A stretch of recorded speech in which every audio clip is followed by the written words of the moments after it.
അത് ഹൃദയം കൊണ്ട് എന്ത് ചെയ്യും? വിശ്വസിക്കുകയും ചെയ്താൽ നീ രക്ഷിക്കപ്പെടും. അങ്ങനെയാണ് ഒരുവന്റെ ആത്മീക ജീവിതം ആരംഭിക്കുന്നത്. അപ്പോ അതൊരു നിസ്സാര കാര്യമല്ല. ആർക്കെങ്കിലും എപ്പോഴെങ്കിലും ദൈവത്തെ നോക്കി നീ എന്റെ കർത്താവാകുന്നു എന്ന് പറയാനായിട്ട് പറ്റത്തില്ല. യേശുവിനെ ഒരുവന് കർത്താവെന്ന് ഏറ്റു പറയണമെങ്കിൽ ഹൃദയത്തിൽ ആഗ്രഹമുള്ളത് കൊണ്ട് നടക്കത്തില്ല. പിന്നെയോ ഒരു പ്രസംഗം കേട്ടത് കൊണ്ടോ ബൈബിള് വായിച്ചത് കൊണ്ടോ ഒന്നും ഒരാൾക്ക് യേശുവിനെ കർത്താവെന്ന് ഏറ്റു പറയാൻ കഴിയത്തില്ല. ഏറ്റു പറയാൻ കഴിയണമെങ്കിൽ തിരുവചനം അതിന് അനുഗ്രഹീതമായ ഒരു വചനത്തിന്റെ പിൻബലം നമുക്ക് തരുന്നുണ്ട്. കൊരിന്ത്യർക്ക് എഴുതിയ 1-ാമത്തെ ലേഖനം 12-ാമത്തെ അധ്യായം അതിന്റെ 3-4 വാക്യം വായിക്കുമ്പോൾ ആ വാക്യങ്ങളുടെ വ്യവസ്ഥയിൽ മാത്രമേ നമുക്ക് യേശു കർത്താവിനെ അല്ലെങ്കിൽ ദൈവത്തെ കർത്താവാക്കാനായിട്ട് പറ്റുകയുള്ളൂ. വായിച്ചു കേട്ടോ ആ വാക്യം. ഒന്ന് കൊരിന്ത്യർക്ക് എഴുതിയ ലേഖനം 12-ാമത്തെ അധ്യായം 3-4 വാക്യങ്ങൾ പരിചിതമായ വാക്യമാണെങ്കിലും വിഷയബന്ധിതമായി അതുകൂടി ഒന്ന് വായിച്ച് നമുക്ക് മുൻപോട്ട് പോകാം. ആകയാൽ ദൈവാത്മാവിൽ സംസാരിക്കുന്നവനാരും യേശു ശപിക്കപ്പെട്ടവനെന്ന് പറയുകയില്ല. പരിശുദ്ധാത്മാവിലല്ലാതെ യേശു കർത്താവെന്ന് പറവാൻ ആർക്കും കഴിയുകയില്ല. അപ്പൊ യേശുവിനെ ഒരുവൻ കർത്താവായി ഹൃദയത്തിൽ സ്വീകരിക്കുവാൻ ഒരു പ്രസംഗം കേട്ടാൽ പോരാ, ഒരാരാധനയെ സംബന്ധിച്ചാൽ പോരാ, ക്രിസ്തീയ കുടുംബത്തിൽ ജനിച്ചാൽ പോരാ. പ്രതുത പരിശുദ്ധാത്മാവിന്റെ ഒരു ഇടപെടൽ നമ്മുടെ വ്യക്തിപര ജീവിതത്തിൽ ഉണ്ടാകുമ്പോൾ മാത്രമേ യേശുവിനെ കർത്താവെന്ന് ഏറ്റു പറയുവാനായിട്ട് നമുക്ക് കഴിയത്തുള്ളൂ. അങ്ങനെ ഇന്നലകളിൽ ജീവിതത്തിന്റെ പല സന്ദർഭങ്ങളിൽ ഈ യേശുവിനെ കർത്താവായി പരിശുദ്ധാത്മാവ് നമ്മുടെ അകത്ത് പരിവർത്തിച്ചതുകൊണ്ട് യേശുവിനെ കർത്താവെന്ന് ഏറ്റു പറഞ്ഞവരെല്ലാം കരങ്ങൾ ഉയർത്തി കർത്താവിനൊരു സ്തോത്രം പറഞ്ഞാട്ടെ. നമ്മളെക്കാൾ ജ്ഞാനമുള്ളവർക്കും കഴിവുള്ളവർക്കും അറിവുള്ളവരും വിവേകികളും ഇന്നും യേശുവിനെ ക്രിസ്ത്യാനികളുടെ ഒരു ദൈവമായി കണക്കാക്കുമ്പോൾ യേശു മാത്രമാണ് രക്ഷകനെന്ന്, യേശു മാത്രമാണ് കർത്താവെന്ന് ഇന്ന് പകൽ നമുക്ക് ഏറ്റുപറയാൻ കഴിഞ്ഞത് നമ്മുടെ അകത്ത് പരിശുദ്ധാത്മാവിന്റെ ഒരു പ്രവൃത്തി നടന്നതിനാലാണ്. അപ്പൊ അതൊരു നിസ്സാര കാര്യമല്ലെന്നാ ഞാൻ ഈ പറഞ്ഞത്. ചുമ്മാ ഒരു കൺവെൻഷന് പോയി അല്ലെ ഒരു മീറ്റിങ്ങിന് പോയിരുന്നു എന്നാ എല്ലാവരും രക്ഷിക്കപ്പെട്ടു അതുകൊണ്ട് ഞാനും രക്ഷിക്കപ്പെട്ടു, അതൊന്നും യഥാർത്ഥ രക്ഷിക്കപ്പെടലല്ല. ആത്മാവ് നമ്മുടെ അകത്ത് ക്രിയ ചെയ്യേണ്ടതുപോലെ ക്രിയ ചെയ്തെങ്കിൽ മാത്രമേ യേശുവിനെ കർത്താവെന്ന് ഏറ്റു പറയാൻ കഴിയത്തുള്ളൂ. അതൊരു വലിയ ഭാഗ്യമാണ്. അങ്ങനെ ഒരു ഭാഗ്യപദവി കർത്താവ് നമ്മുടെ അകത്ത് തന്നതോർത്ത് ഇന്ന് പകൽ ദൈവത്തെ സ്തുതിക്കാൻ നമുക്ക് വകയുണ്ട്. ബൈബിളിൽ ദൈവത്തെ യേശുവിനെ കർത്താവെന്ന് പറഞ്ഞ ഒത്തിരി പ്രിയപ്പെട്ടവരെ കാണാനായിട്ട് പറ്റും. ആദ്യമായിട്ടത് പറഞ്ഞത് അബ്രഹാമാണ്. ഉൽപ്പത്തി പുസ്തകം 15-ാമത്തെ അധ്യായം അതിന്റെ 2-ാമത്തെ വാക്യത്തിൽ നമുക്ക് കാണാം. ആദ്യമായി ബൈബിളിൽ ദൈവത്തെ കർത്താവേ എന്ന് സംബോധന ചെയ്തത് അബ്രഹാമാണ്. നമുക്കറിയാം ഈ കർത്താവേ എന്നുള്ള വിളിയോട് ബന്ധപ്പെട്ട് കുറെ ടൈപ്പിലുള്ള ആളുകളെ കാണാം. ഒരിക്കലും കർത്താവേ എന്ന് വിളിക്കാത്തവരുണ്ട്, ഒരിക്കലും കർത്താവേ എന്ന് വിളിക്കാത്തവരുണ്ട്. അപ്പൊ തന്നെ എപ്പോഴും കർത്താവേ എന്ന് വിളിച്ചുകൊണ്ടിരിക്കുന്നവരുണ്ട്. 2-ാമത്തെ ഗ്രൂപ്പ് അതാണ്. മത്തായി സുവിശേഷത്തിലോട്ട് വരുമ്പോൾ 7-ാമത്തെ അധ്യായം 21 പറയുന്നു, എന്നെ കർത്താവേ കർത്താവേ എന്ന് വിളിക്കുന്ന ഏവനുമല്ല സ്വർഗസ്ഥനായ എന്റെ പിതാവിന്റെ ഇഷ്ടം ചെയ്യുന്നവൻ അത്രേ ഈ സ്വർഗരാജ്യത്തിൽ കടക്കുന്നത്. അപ്പൊ ചുമ്മാതെ വിളിച്ചുകൊണ്ടിരുന്നിട്ട് കാര്യമില്ല. ആ വിളിക്ക് ആനുപാതികമായി കർത്താവിന്റെ ഇഷ്ടം കൂടി തിരിച്ചറിഞ്ഞ് ചെയ്യണം. അപ്പൊ ഒരിക്കലും കർത്താവെ എന്ന് വിളിക്കാത്തവരുണ്ട്, എപ്പോഴും കർത്താവെ എന്ന് വിളിച്ചുകൊണ്ടിരിക്കുന്നവരുണ്ട്. മൂന്നാമതൊരു ഗ്രൂപ്പുണ്ട്, അവര് കർത്താവെ എന്ന് വിളിക്കുന്നുണ്ട്, പക്ഷേ എന്താ പറയുക, കൃത്യമായിട്ട് അകത്തോട്ട് കർത്താവിനെ ഏറ്റെടുക്കുന്നില്ല. കർത്താവിനോട് പ്രാർത്ഥിച്ചേക്കാം, കർത്താവിന്റെ നാമത്തിന് വേണ്ടി കൊടുത്തേക്കാം, പക്ഷേ കർത്താവെന്ന് അല്ലെങ്കിൽ യേശുവിനെ കർത്താവെന്ന് അവരുടെ ഹൃദയത്തിലോട്ട് പ്രതിഷ്ഠിക്കാനായിട്ട് മനസ്സില്ലാത്തവരുണ്ട്. 4-ാമത്തെ ഗ്രൂപ്പാണ് റോമർ 10 നമ്മൾ കണ്ടത്, യേശുവിനെ കർത്താവെന്ന് ഏറ്റു പറയുന്നവർ. അപ്പൊ 4 കൂട്ടരെ നമുക്ക് ഇവിടെ കാണാൻ പറ്റി. 1, ആയുസ്സിൽ കർത്താവെ എന്ന് വിളിക്കാത്തവർ. 2, എപ്പോഴും വാതോരാതെ കർത്താവെ എന്ന് വിളിച്ചുകൊണ്ടിരിക്കുന്നത്. 3, കാര്യസാധ്യത്തിനായി കർത്താവിനോട് പ്രാർത്ഥിക്കുന്നവരുമുണ്ട്, അപ്പൊ തന്നെ കർത്താവിന്റെ നാമത്തിന് വേണ്ടി കൊടുക്കുന്നവരുമുണ്ട്, പക്ഷെ ഹൃദയത്തിൽ അവരെന്ത് ചെയ്യുന്നില്ല, കർത്താവിനെ അംഗീകരിക്കുന്നില്ല. നാലാമത്തെ കൂട്ടര് അവർ കർത്താവിനെ ഹൃദയത്തിൽ ഏറ്റു പറഞ്ഞവരാണ്. ആ ഏറ്റു പറയപ്പെട്ടവരുടെ കൂട്ടത്തിലാണ് ഇന്ന് പകൽ ഇവിടെ ഇരിക്കുന്ന നമ്മൾ എല്ലാവരും. Price the Lord. അങ്ങനെ ആരെങ്കിലും കർത്താവിനെ ഏറ്റു പറയാത്തവരായിട്ടുണ്ടെങ്കിൽ ഇന്ന് പകലിൽ കർത്താവിനെ നിങ്ങളുടെ ജീവിതത്തിന്റെ രക്ഷകനായി കർത്താവായി ഹൃദയത്തിൽ ഏറ്റു പറയണം. ആര് പറയണം? നിങ്ങൾ തന്നെ പറയണം. എങ്ങനെ പറയണം? വാഗൊണ്ട് പറയണം. ഹൃദയത്തിൽ വിശ്വസിച്ചുകൊണ്ട് വാഗൊണ്ട് രക്ഷയ്ക്കായി ഏറ്റു പറയുമ്പോഴാണ് നമ്മുടെ ആത്മീയ ജീവിതം ആരംഭിക്കുന്നത്. Price the Lord. അപ്പൊ ചരിത്രത്തിൽ ആരെല്ലാം കർത്താവെ എന്ന് സംബോധന ചെയ്തിട്ടുണ്ടോ അവർക്കൊക്കെ അസാധാരണമായ ദൈവപ്രവൃത്തികൾ നടന്നിട്ടുണ്ട്. അതിലേക്ക് പോയാൽ നമ്മൾ അങ്ങനെ അങ്ങ് പോകും. അതുകൊണ്ട് ഞാൻ ആ ഭാഗത്തേക്ക് ഇപ്പോൾ തൽക്കാലമായി പോകുന്നില്ല. 16-ാമത്തെ സങ്കീർത്തനത്തിൽ നമ്മൾ വേഗത്തിലൊന്ന് ഓടിച്ചു ധ്യാനിച്ചാൽ കർത്താവെ എന്ന ഏറ്റു പറയുന്നവർക്ക് ലഭ്യമാകുന്ന ഒരു 5-6 അനുഗ്രഹങ്ങൾ ഈ സങ്കീർത്തനത്തിൽ കിടപ്പുണ്ട്. 5-6 അനുഗ്രഹങ്ങൾ കിടപ്പുണ്ട്. ഇവിടെ ദാവീദ് എന്താ പറഞ്ഞത്? യഹോവയോട് പറഞ്ഞത്, നീ എന്റെ കർത്താവാകുന്നു. ഈ ഒരൊറ്റ ഏറ്റുപറച്ചിലിന് എന്തോരം പ്രസക്തിയുണ്ടെന്ന് നിങ്ങൾക്കറിയാവോ? Praise the Lord. ആ ഒരു ഏറ്റുപറച്ചിൽ നടത്തുമ്പോൾ കർത്താവ് നമ്മുടെ മേൽ കർത്തൃത്വം ഏറ്റെടുക്കുകയാണ്. Price the Lord. നമ്മുടെ ശരീരത്തിന്റെ മേൽ കർത്താവിന് നാം കർത്തൃത്വം വിട്ടുകൊടുക്കുകയാണ് ഈ ഏറ്റുപറച്ചിൽ കൂടി. Price the Lord. ഞാൻ എപ്പോഴും വിശദീകരിക്കാം. അപ്പോ ശ്രദ്ധിച്ചു പോയിക്കേ, ഇങ്ങനെ കർത്താവിന്റെ കർത്തൃത്വം അംഗീകരിച്ചവർക്കുള്ള 6ഓളം അനുഗ്രഹങ്ങൾ ഈ സങ്കീർത്തനത്തിലുണ്ട്. അതിൽ 1-2 സാമ്പിളായിട്ട് പറഞ്ഞ് അവസാനിപ്പിക്കുക. ബാക്കി പിന്നീട് പറയാം. 5-ാമത്തെ വാക്യം വായിച്ചോളൂ. 5-ാമത്തെ വാക്യം, എന്റെ അവകാശത്തിന്റെയും പാനപാത്രത്തിന്റെയും പങ്ക് യഹോവയാകുന്നു. നീ എനിക്കുള്ള ഓഹരിയെ പരിപാലിക്കുന്നു എന്നാണ്. നീ എനിക്കുള്ള ഓഹരിയെ പരിപാലിക്കുന്നു. You make me my future secure എന്നാണ് ഒരു പരിഭാഷയിൽ ഈ വേദഭാഗത്തിന് കൊടുത്തിരിക്കുന്നത്. അപ്പൊ കർത്താവായി യേശുവിനെ കർത്താവെന്ന് ഒരുവൻ ജീവിതത്തിൽ അംഗീകരിക്കുമ്പോൾ അവനിൽ സംഭവിക്കുന്നത് എന്താണ് എന്ന ഈ വാക്യത്തിന്റെ വെളിച്ചത്തിൽ നമുക്ക് കാണാം. നമ്മുടെ ഭാവി സുരക്ഷിതത്വത്തിലാവുകയാണ്. Praise the Lord. New English Translation എന്ന് പറയുന്ന ഒരു വേർഷൻ ഉണ്ട്. അതിനകത്ത് അങ്ങനെയാണ് കൊടുത്തിരിക്കുന്നത്, you make my future secure എന്നാണ്. നമ്മുടെ ഭാവി സുരക്ഷിതത്വമുള്ളതാകുകയാണ്.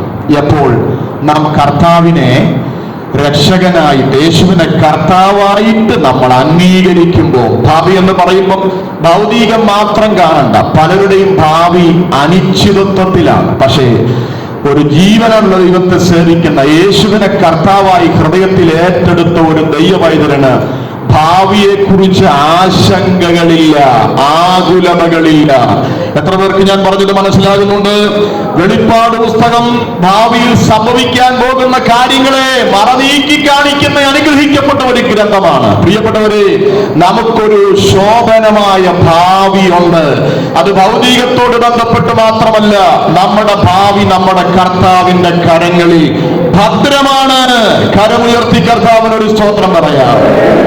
വിശദീകരിക്കുവാനായിട്ട് താല്പര്യപ്പെടുന്നില്ല. 7-ാമത്തെ വാക്യം കൂടി വായിച്ച് ഞാൻ അവസാനിപ്പിക്കുക. ബാക്കി ഞാൻ നിങ്ങളുടെ പഠനത്തിനായിട്ട് വിടുന്നു. 7-ാമത്തെ വാക്യം കൂടി, എനിക്ക് ബുദ്ധി ഉപദേശിച്ചു തന്ന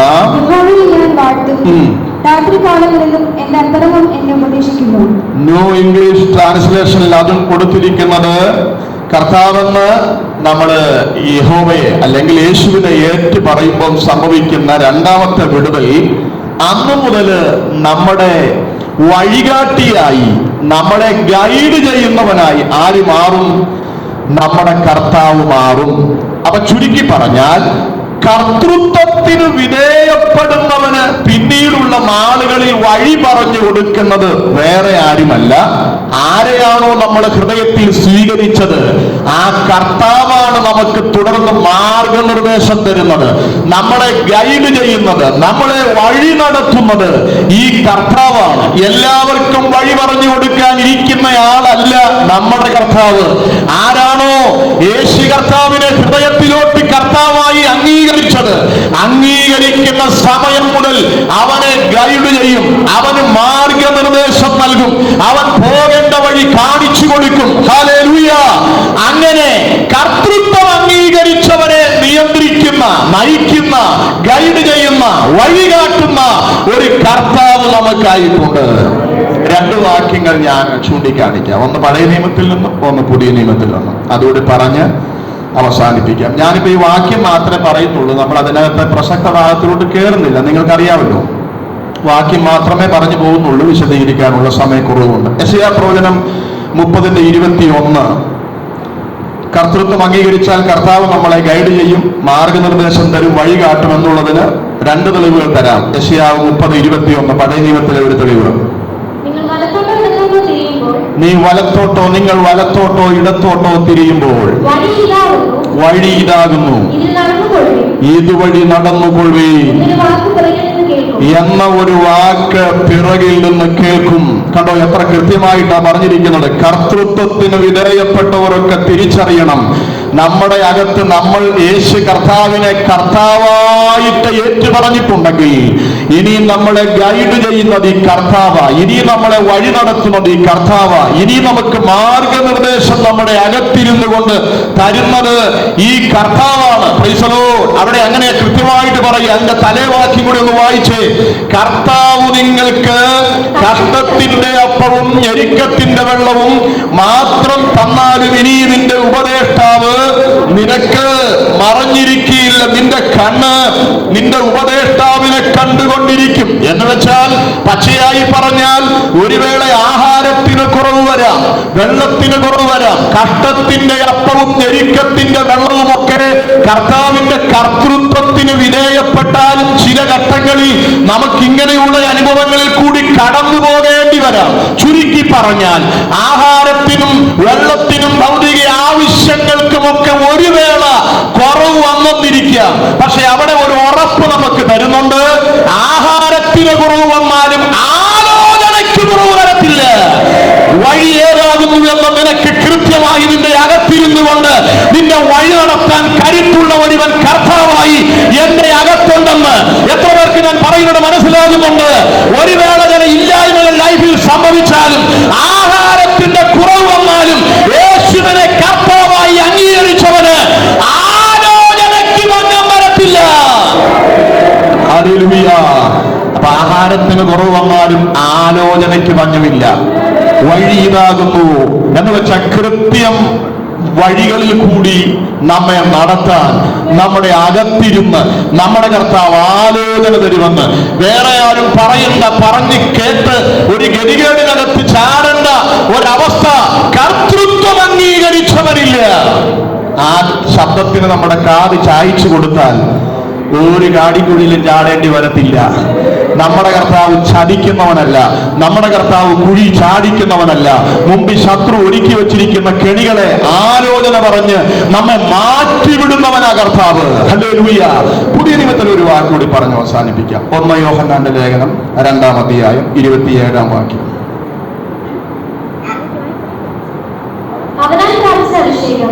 അവനാൽ പ്രാപിച്ച അഭിഷേകം നിങ്ങളിൽ വസിക്കുന്നു. കണ്ടോ, ആരും നിങ്ങളെ ഉപദേശിപ്പാൻ ആവശ്യമില്ല. അവന്റെ അഭിഷേകം തന്നെ നിങ്ങൾക്ക്.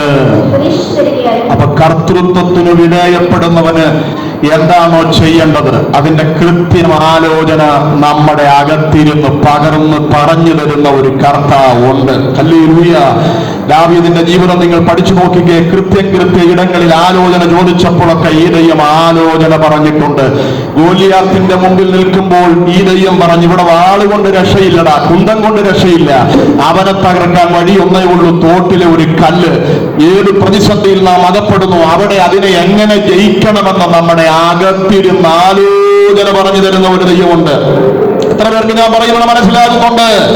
അവിടെ ഗോലിയാത്തിനെ തകർക്കാൻ വാള് വേണ്ട, കുന്തം വേണ്ട, അതൊന്നും കൊണ്ട് അവന്റെ മുമ്പിൽ രക്ഷയില്ല. അതുകൊണ്ട് ശൗലിന്റെ പടച്ചട്ടയും എല്ലാ ആയുധവർഗവും കൊണ്ട് തിരികെ ഏൽപ്പിച്ചിട്ട് തോട്ടിൽ നിന്ന് മിനുസമുള്ള കല്ലെടുത്ത് കവണയിൽ കറക്കി എറിഞ്ഞപ്പം 40 ദിവസമായി വെല്ലുവിളിച്ച ഗോലിയാത്ത് എന്ന ശക്തി ഇവന്റെ മുൻപാകെ വീണെങ്കിൽ, പ്രിയപ്പെട്ടവരെ, എവിടെ എന്തു ചെയ്യണമെന്ന് നമ്മുടെ അകത്തിരുന്ന ആലോചന വരുന്ന ഒരു ദൈവമുണ്ട്.